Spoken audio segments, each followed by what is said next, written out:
आदरणीय दर्शकबिन नमस्कार। एवान टेलिभिजनको यो निर्वाचन विशेष कार्यक्रममा तपाईलाई हार्दिक स्वागत छ। आजको कुराकानीमा म प्रस्तोता कृष्ण पोखेल उपस्थित भएको छु। आजको यो एवान निर्वाचन बहसमा सार्वभौम नागरिक पार्टीका महामन्त्री एवं पाल्पा क्षेत्र नम्बर 2 का उम्मेदवार रामबहादुर अस्लामी हुनुहुन्छ। उहाँसँग आज हामी कुराकानी गर्न गइरहेका छौँ। अस्लामीजी, यहाँलाई एवान टेलिभिजनको यो निर्वाचन विशेष कार्यक्रममा हार्दिक स्वागत छ। धन्यवाद किशनजी। अनि आरामै हुनुहुन्छ? व्यक्तिगत रूपमा त म आरामै छु, तर देशलाई सन्चो छैन। यो देश जोगाउनुपर्छ, बचाउनुपर्छ। त्यसैको निम्ति चाहिँ म फागुन 21 गतेको लागि तयारी भएर आएको छु। अनि यहाँ फागुन 21 को निर्वाचनको एउटा उम्मेदवार हुनुहुन्छ। हजुर। सार्वभौम नागरिक पार्टीको। हजुर। यो निर्वाचनको माहौल कस्तो पाउनु भएको छ? धन्यवाद छ किशनजी। अहिले अब निर्वाचन अत्यन्तै नजिक आइसकेको छ।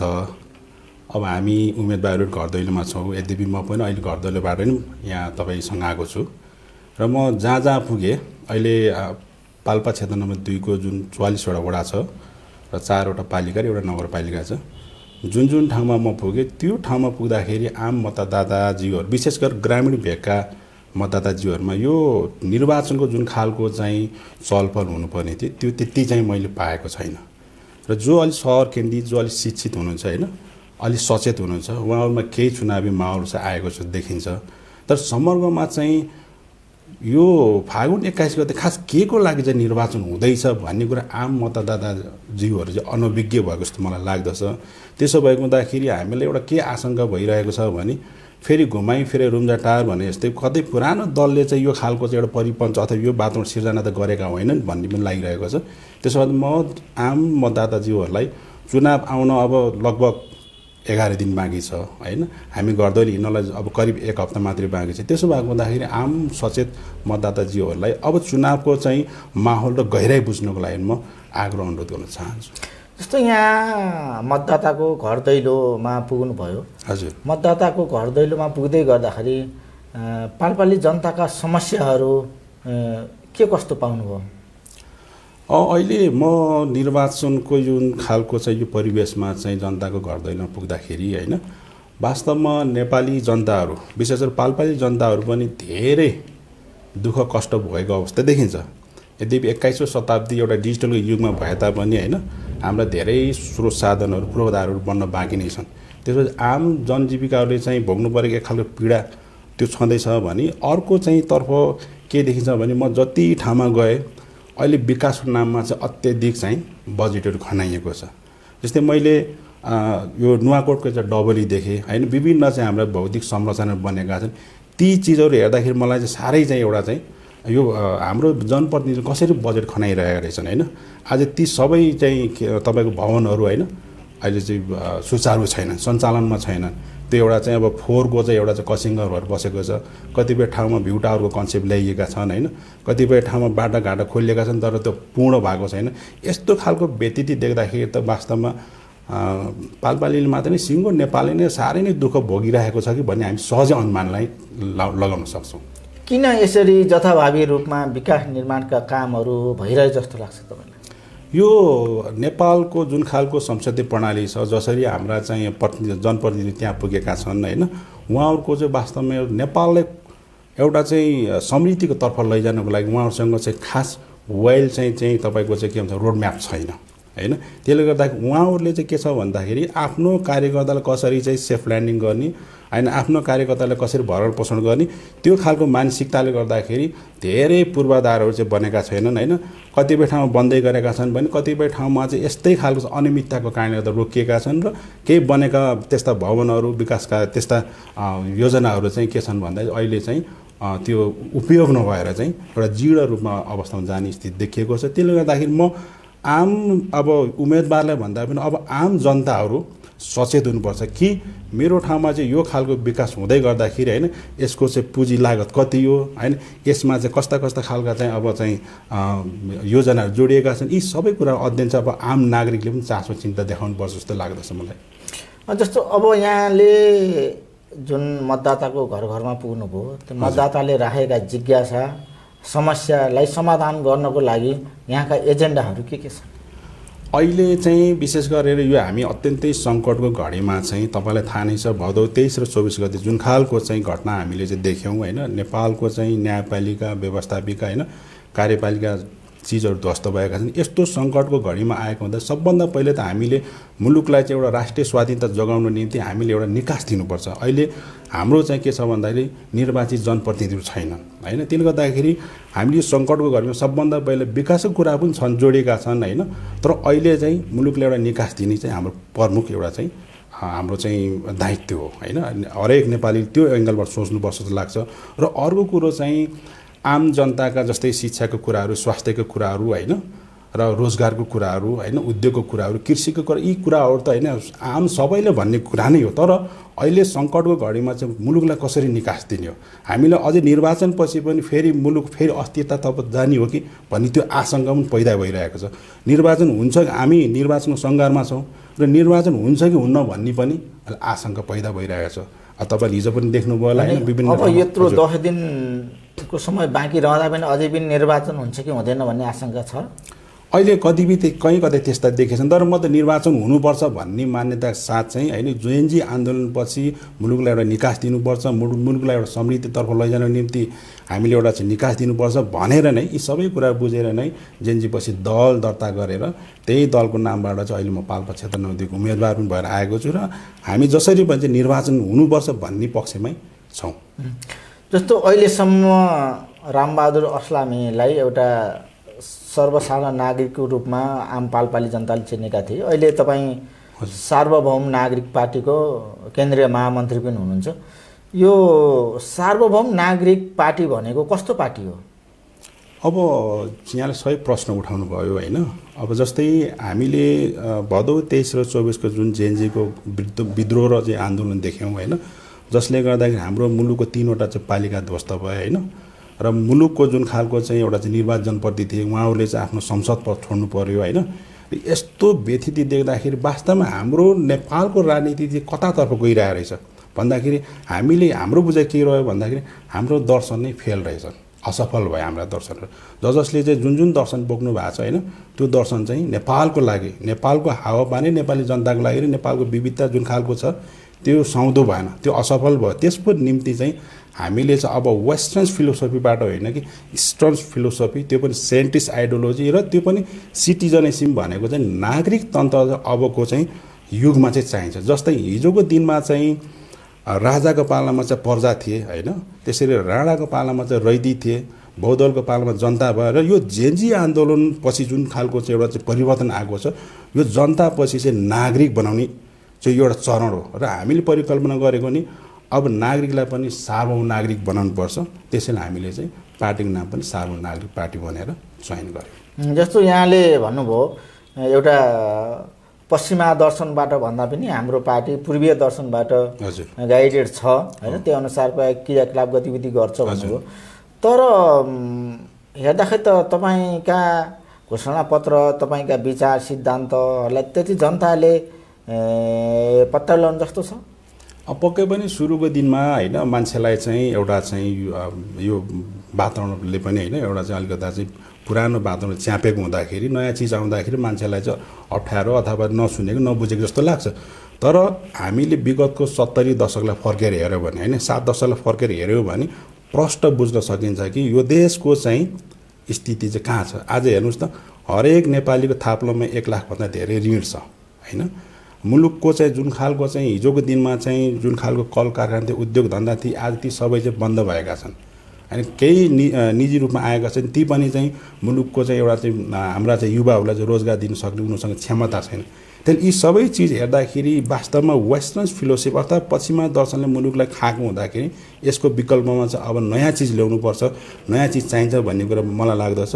नेपाली जनताले, नेपाली नागरिकले अब ढिलो चाँडो चाहिँ बुझ्न कन्जुसाइ गर्नु हुँदैन, यो बुझ्नुहुन्छ। यति राम्रो पार्टी, यति राम्रो नीति लिएको छ, तर पाल्पामा त हामीले देख्दाखेरि तपाईँ एक्लै हिँडिरहनु भएको छ। यसो छ, अहिले हामी अत्यन्तै अब जेएनजीको आन्दोलनपछि जुन खालको चाहिँ मुलुकलाई निकास दिनुपर्ने थियो होइन, त्यही धरातलबाट हामी आएको भन्दाखेरि अहिले हामी यो निर्वाचन आयोगले जसरी चाहिँ निर्वाचन घोषणा गर्यो हामीलाई समय अलिकति अभाव चाहिँ भएकै हो होइन। यसको निम्ति चाहिँ हाम्रा सञ्चार माध्यमहरू छन्, तपाईँहरू हुनुहुन्छ होइन, विभिन्न सोसल मिडिया छन् होइन, यही माध्यमबाट पनि अब हामी व्यापक रूपमा चाहिँ जनताको मन मस्तिष्क पुगिसकेको अवस्था छ भने। र अर्को कुरो चाहिँ अब हामी पनि घर दैलो हिँड्दै गर्दाखेरि अहिले देशभरिबाट हाम्रो चाहिँ निकै चुनाव चक्रको एउटा चर्चा परिचर्चा भइरहेको छ होइन। यस मानेमा अब जनताले चाहिँ हामीलाई छिटै नै बुझ्नु भएको चाहिँ मैले यहाँलाई भन्न चाहन्छु।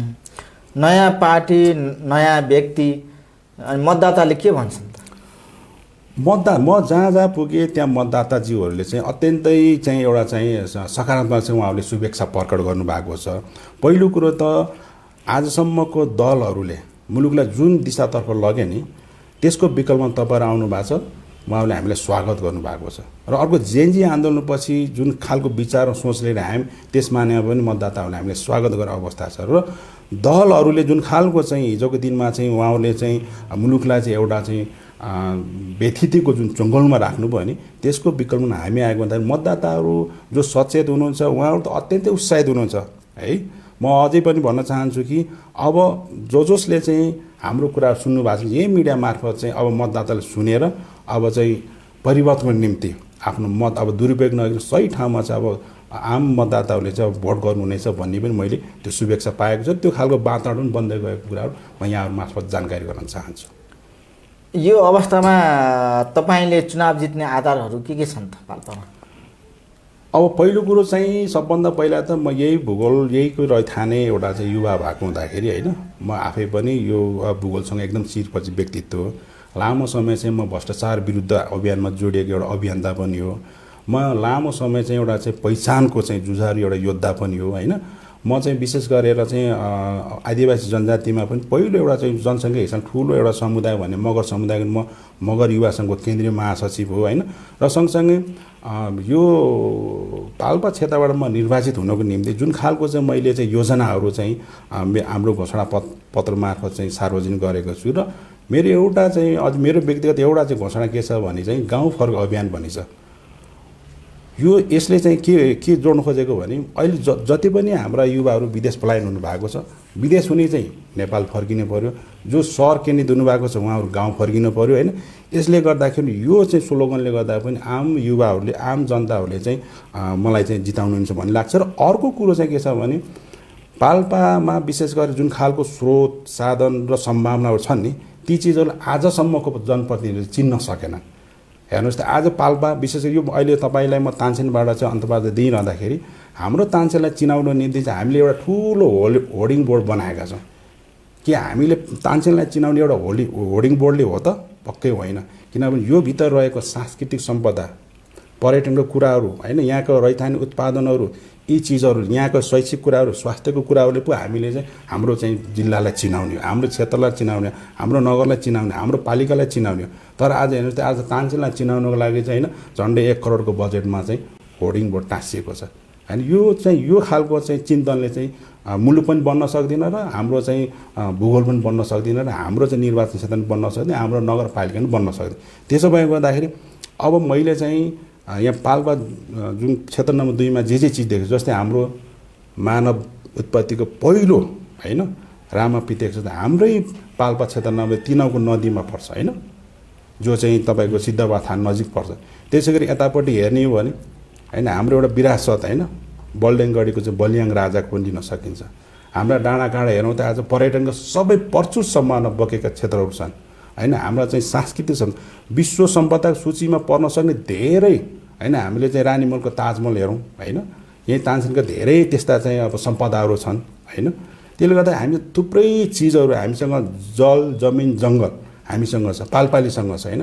त्यो चिजलाई मात्रै हामीले चाहिँ सम्बोधन गर्न सक्यो, त्यसलाई चाहिँ एउटा उत्पादनसँग जोड्न सक्यो भने आम नेपाली जनताले त्यहाँ रोजगार पनि हुन्छ र सँगसँगै पाल्पालाई चिनाउने एउटा चाहिँ पहिचान पनि बन्छ। अब निर्वाचनको बेलामा त निकै मिठा आकर्षक नाराहरू राजनीतिक दल उम्मेदवारहरू दिन्छन्, तर चुनाव सकिएपछि फेरि जनताको लागि जुन जोगी आए पनि कानै चिरेका हुन्छन्। किन यस्तो भइरहेको छ? यस्तो छ किसिमले चाहिँ यो हिजोको दिनसम्म भएका जनप्रतिनिधिलाई लागू हुने चाहिँ तपाईँले भनेको चाहिँ एउटा चाहिँ थेगो हो होइन। तर आज 21औं शताब्दीको यो युगमा आइरहँदाखेरि र जेजी आन्दोलनपछि हामी जसरी आइरहेका छौँ नि, अब चाहिँ तपाईँले भनेको कुरा चाहिँ लागु हुँदैन। किनभने हिजो जुन खालको चाहिँ मानसिकता बोकेर चाहिँ हाम्रा जनप्रतिनिधिहरू त्यो ठाउँमा पुगे होइन, र मुलुकलाई एउटा अनिर्णयको चाहिँ बन्दीमा राखेर एउटा आफ्नो नेपालको जुन खालको समृद्धिका सपनाहरूलाई चाहिँ जुन गोलमाल गर्ने काम भयो, त्यो चाहिँ अब हामीबाट गर्नु हुँदैन। किनभने यसैको निम्ति त जेएनजीओहरूले चाहिँ 76 जनाले चाहिँ के अरे बलिदान दिनुभएको।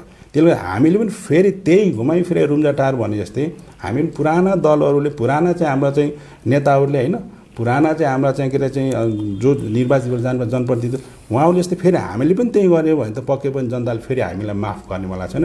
त्यसो भएको हुँदाखेरि हाम्रो सबभन्दा पहिला चाहिँ हामीसँग एउटा नैतिक इमान्दारिता चाहिन्छ। मुलुकलाई चाहिँ अगाडि बढाउन निम्ति, मुलुकलाई चाहिँ एउटा समृद्धितर्फ लैजान लागि र मुलुकलाई एउटा विश्वमा एउटा शक्तिशालीको रूपमा चिनाउनलाई सबभन्दा पहिला चाहिँ नैतिक इमान्दारिता नै हो। आज हाम्रो कुनै पनि नेताहरूसँग त्यो नैतिकता भएन, त्यो इमान्दारिता भएन। त्यसो भए हामी चाहिँ त्यो चिज भएको कारणले गर्दाखेरि अब हामीले चाहिँ दायाँ बायाँ गर्नु हुने। त्यसैले पनि हाम्रो पार्टीको आइडियोलोजी नै के छ भन्दा हामी त no left no right only centrist. अब हामी दायाँ बायाँ गर्नु हुँदैन होइन। तपाईँले चाहिँ अहिले हाम्रो देश चाहिँ विभिन्न खालको चाहिँ खालि बाहिरबाट लिएर खाने होइन चलन चल्ती बढेको छ होइन। हामी अब चाहिँ परनिर्भर हुनु भएन। अब हामी भारत निर्भर पनि हुनु भएन, चाइना निर्भर पनि हुनु भएन, हामी चाहिँ अन्य चाहिँ मुलुक निर्भर हुनु भएन। हामी स्वतन्त्र हो र हामी स्वावलम्ब हो र हाम्रो जे जति चाहिँ स्रोत साधन छ अब हामीले आफ्नै उत्पादनहरू चाहिँ ल्याउनुपर्छ, मौलिक उत्पादनलाई जोड दिनुपर्छ भन्ने लाग्छ। जस्तो यहाँको नागरिक प्रतिबद्धता पत्रमा अघि पनि कुरा आयो, हजुर, गाउँ फर्क अभियान होइन। हजुर, विदेश गएका युवाहरूलाई गाउँ फर्क मात्रै भनेर भन्ने कि तिमी गाउँ फर्किसकेपछि यो किसिमको रोजगारी पाउँछौ तिमीले भन्ने खास एजेन्डा ल्याएको त देखिएन नि। अत्यन्त यो महत्त्वपूर्ण के अरे सोध्नुभयो। यो मेरो चाहिँ घोषणापत्रसँग सम्बन्धित कुराहरू। हामीले किन गाउँ फर्क अभियान ल्यायौँ भन्दाखेरि अहिले दैनिक चाहिँ 3000 देखि 3500 दरले हाम्रा युवाहरू मात्र युवतीहरू पनि अहिले विदेश पलायन भएका छन् होइन। हामीले एकैचोटि सबैलाई चाहिँ फर्काउन त नसकिएला, तर सबभन्दा पहिला चाहिँ हामीले चाहिँ यो गाउँ फर्क अभियान सँगसँगै हाम्रा बन्द भएका उद्योग कल कारखानाहरू, जब मैले चाहिँ निर्वाचित भएर म संसद जान्छु नि त्यति बेला चाहिँ मैले पहिलोचोटि टेबलिङ गर्नेछु कि हाम्रा बन्द भएका सबै कल कारखानाहरूलाई सुचारू गर्नको लागि एउटा नीति बनाउनेछु।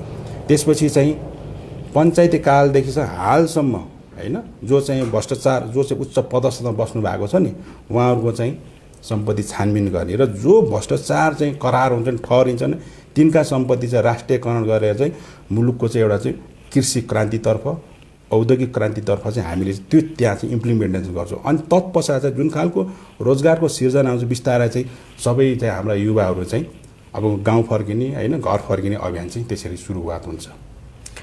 अब तपाईँले गाउँ फर्क अभियान सञ्चालन गर्दै हुनुहुन्छ, तर गाउँबाट भने व्यक्तिहरू सहरतर्फ स्थापित भइरहेका छन्। गाउँ गाउँमा बाँदर आतङ्क छ, जङ्गली जनावरको आतङ्क छ, गाउँमा बस्न सक्ने अवस्था छैन, खेतीपाती जोगाउन सक्ने अवस्था छैन।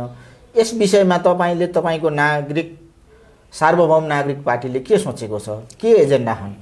अत्यन्तै राम्रो प्रश्न उठाउनुभयो किन्जी होइन।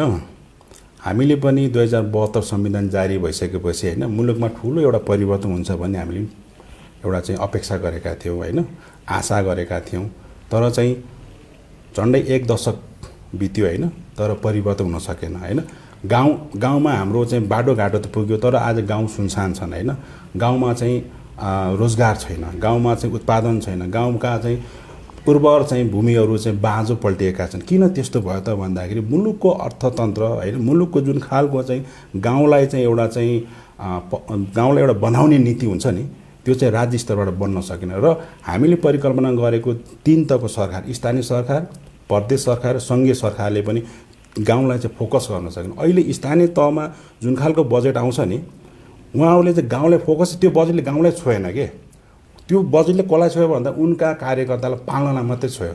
त्यसो भएको हुँदा आज हाम्रा धेरै पढेका युवाहरू पनि होइन आज ब्रेन ड्रेन भएका छन् होइन।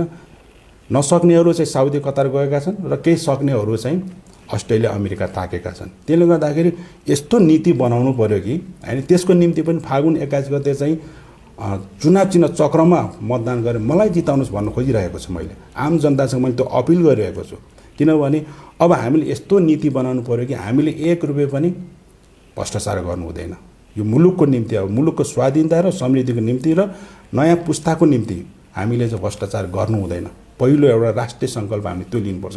दोस्रो कुरो चाहिँ तपाईँले भने जस्तै आज गाउँ सुनसान होइन, गाउँमा हिजो हेर्नुहोस् त हाम्रा मकैहरू कति फल्थे होइन, तोरीहरू कति फल्थे, धानहरू पनि हुन्थे होइन, तर आज चाहिँ गाउँमा त्यो खालको खेती हुँदैन। तपाईँले भने जस्तै आज चाहिँ गाउँमा चाहिँ बाँदरको मात्रै होइन, अहिले बाघ होइन, त्यस्ता चाहिँ जघन्य चाहिँ एउटा ठुला चाहिँ जनावरहरू पनि आतङ्क फैलिएको हामीले सुनेका छौँ। कतिपय ठाउँमा त घटना पनि घटिसक्यो र त्यस्तो चिजलाई चाहिँ रोक्नको निम्ति स्थानीय सरकार बनेको छ नि त। आज हेर्नुहोस् त स्थानीय सरकारहरूको रजगज होइन, मौज मस्ती म भन्न चाहन्छु उहाँहरूलाई होइन, यही तपाईँको मिडिया मार्फत म खबरदार पनि गर्न चाहन्छु कि स्थानीय सरकार जुन खालको चाहिँ एउटा स्वामित्व पाएको छ नि, त्यो आफ्नो चाहिँ अधिकारमा रहेर चाहिँ गाउँ सहरलाई चाहिँ एउटा चाहिँ समृद्धितर्फ लैजानलाई तपाईँको एजेन्डा खै, तपाईँको चाहिँ मार्ग खै।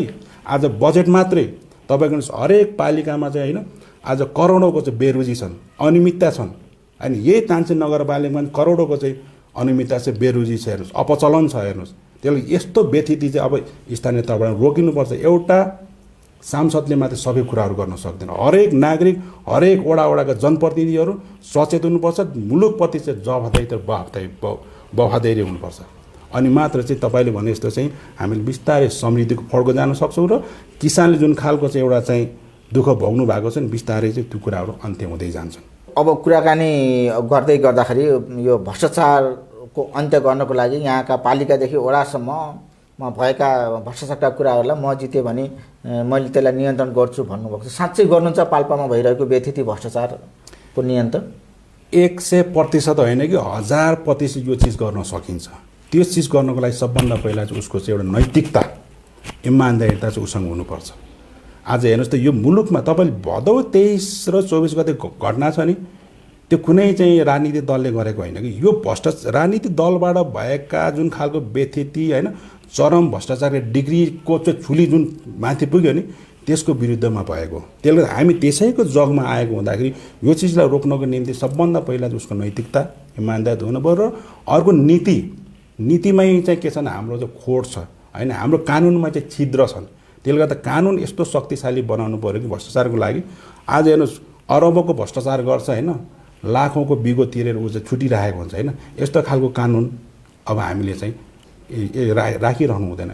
त्यसो भएको हुँदा हामीले के परिकल्पना गरेका छौँ भन्दाखेरि अब भ्रष्टाचार अन्त्यको त्यो त के अरे न्यूनीकरण होइन कि अन्त्य अथवा निर्मूल गर्नको निम्ति चाहिँ अब जस्तै म जितेर गयो भने सबभन्दा पहिला चाहिँ नीतिमा मैले आवाज उठाउने छु कि भ्रष्टाचार विरुद्ध चाहिँ एउटा राष्ट्रिय एउटा चाहिँ शक्तिशाली आयोग अथवा त्यो बन्नु। अहिले जुन खालको चाहिँ भ्रष्टाचार विरुद्ध राष्ट्रिय अनुसन्धान छ नि, अख्तियार दुर्ग अनुसन्धान, त्यसले हुन सक्दैन। त्योभन्दा पनि अझै शक्तिशाली नागरिकबाट नै त्यो चिज बन्नुपर्छ भन्ने लाग्छ होइन। त्यो चिज बनाउनको लागि पहिलोचोटि मैले यदि म निर्वाचित भएर गएँ भने त्यो चिजको चाहिँ म पैरवी गर्नेछु कि कुनै पनि भ्रष्टाचार यदि त्यो ठहरिएको छ, त्यो करार भएको छ भने त्यसलाई चाहिँ छुट हुँदैन। त्यसलाई कठोरभन्दा कठोर दण्ड सजाएर र त्यसले जति पनि चाहिँ कमाएको अकुश सम्पत्तिहरू चाहिँ तत्काल चाहिँ राष्ट्रियकरण गरेर चाहिँ जनताको लागि नागरिकको लागि चाहिँ त्यो चाहिँ त्यहाँ इम्प्लिमेन्टेसन गर्नुपर्छ, त्यहाँ लगानी गर्नुपर्छ। यो चिजमा पहिलोचोटि यसरी चाहिँ हामी चाहिँ भ्रष्टाचार गर्नुपर्छ। र अर्को कुरो चाहिँ के छ भन्दाखेरि अहिले म घर दैलोमा जाँदै गर्दाखेरि उम्मेदवारहरूसँग पनि मतदाता के अपेक्षा छ, कसले कति खुवायो भोज भतेर होइन, कसले कति लगानी गर्यो भन्ने कुरा नै आएको छ।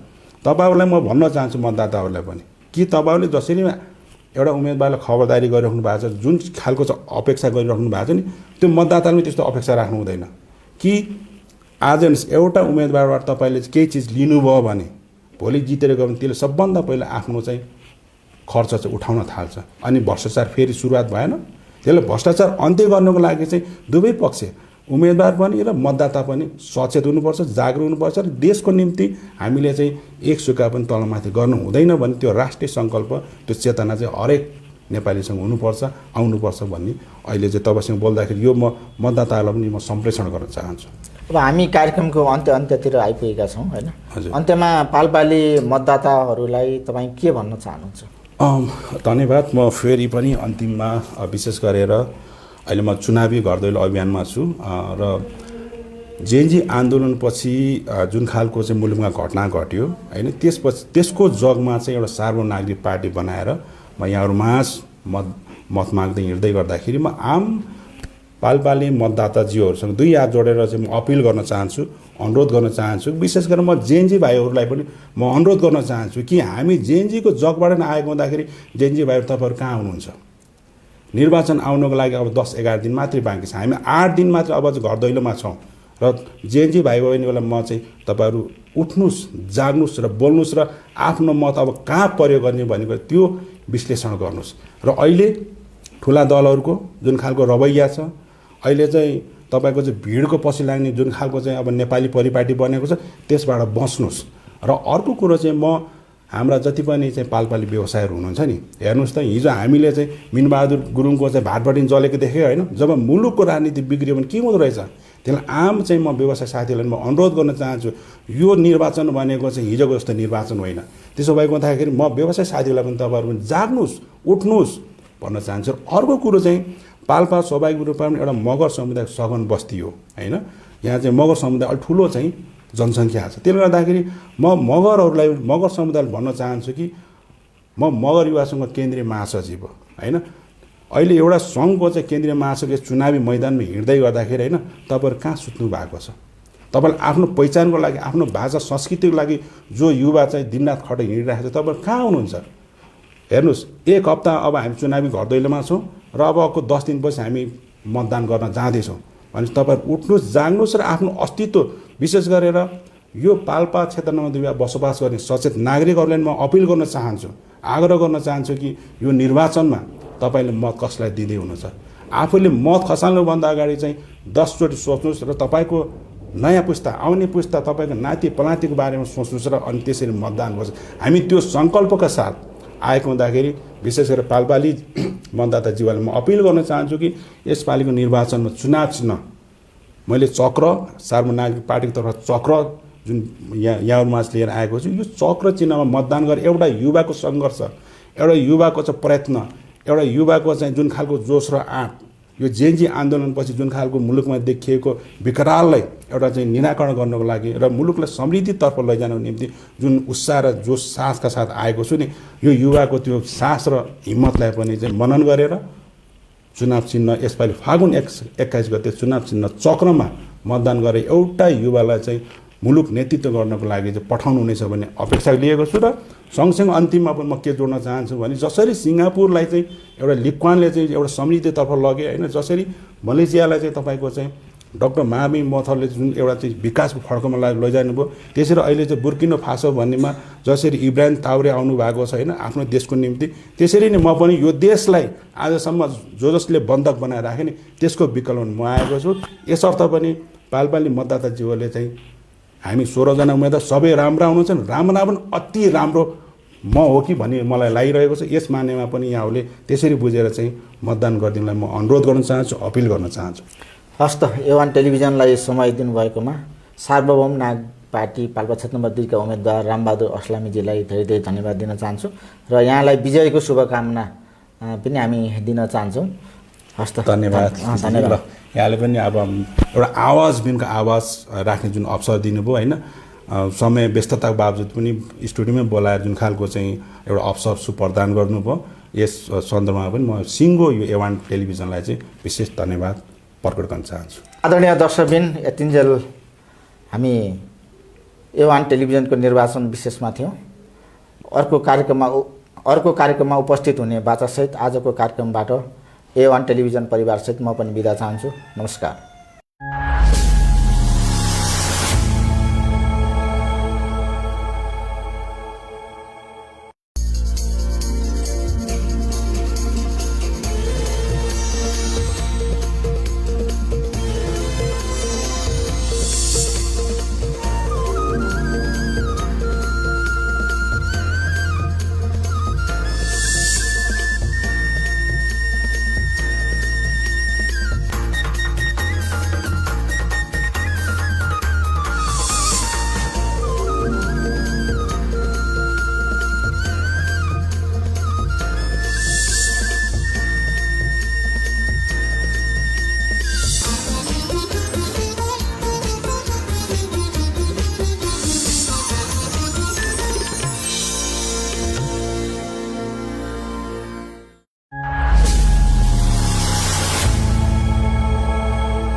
आदरणीय दर्शकबिन नमस्कार। A1 टेलिभिजनको यो निर्वाचन विशेष कार्यक्रममा हार्दिक स्वागत छ। म हुँ प्रस्तोता कृष्ण पोखरेल।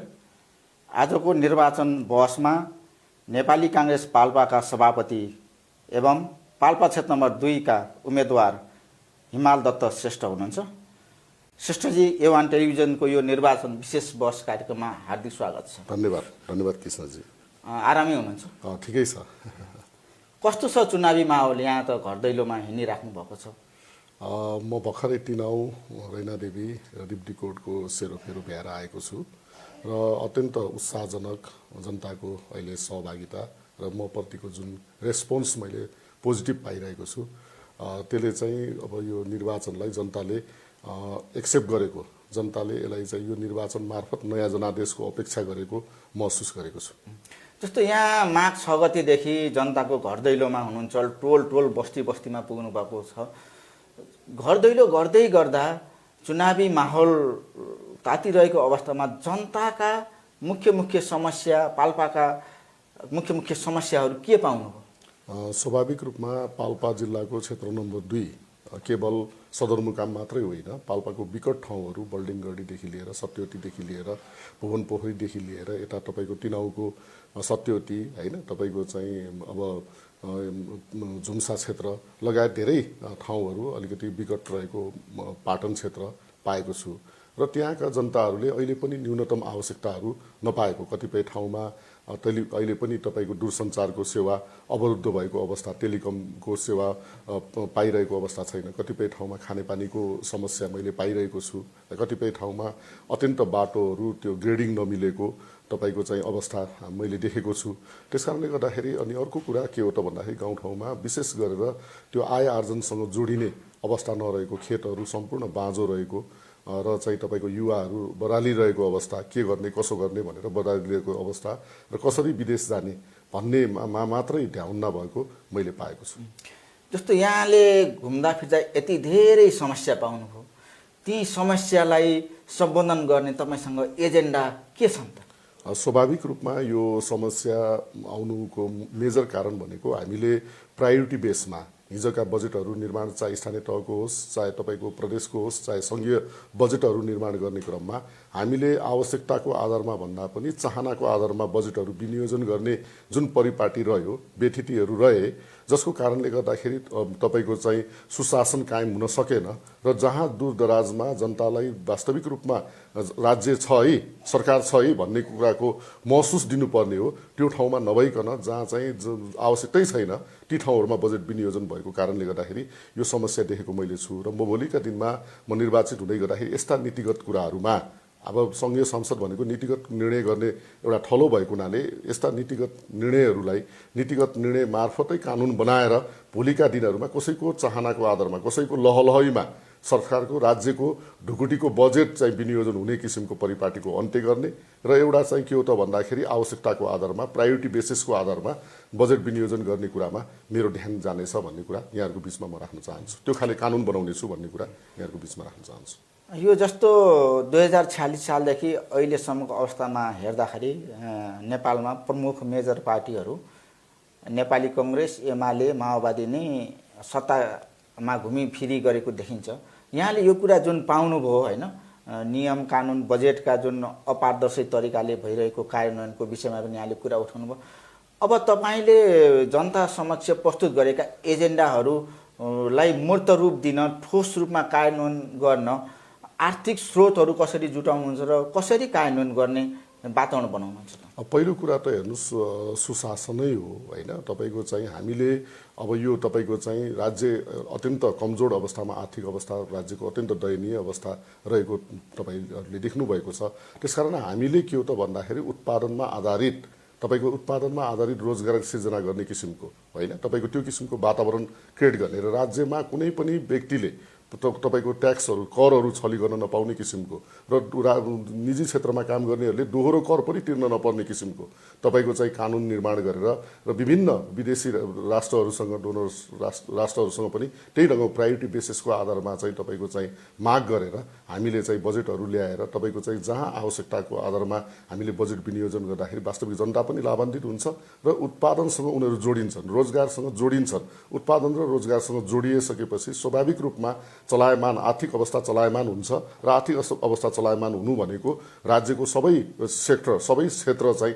चलायमान हुनु हो भन्ने मलाई लाग्छ। त्यसकारण त्यो किसिमको वातावरण सिर्जना गर्ने ढङ्गबाट हामीले चाहिँ अबको सरकार निर्माण गर्दै गर्दाखेरि हामीले भनिसकेका छौँ, अबको सरकार गगनको सरकार भनेर हामीले भनिसकेका छौँ। त्यही अनुसार हाम्रो भिजन 10 मार्फत तपाईँहरूको आइसकेको छ होइन। त्यस कारणले गर्दाखेरि हामी तमाम यस्ता मुद्दाहरू जुन हिजो रहेका समाजमा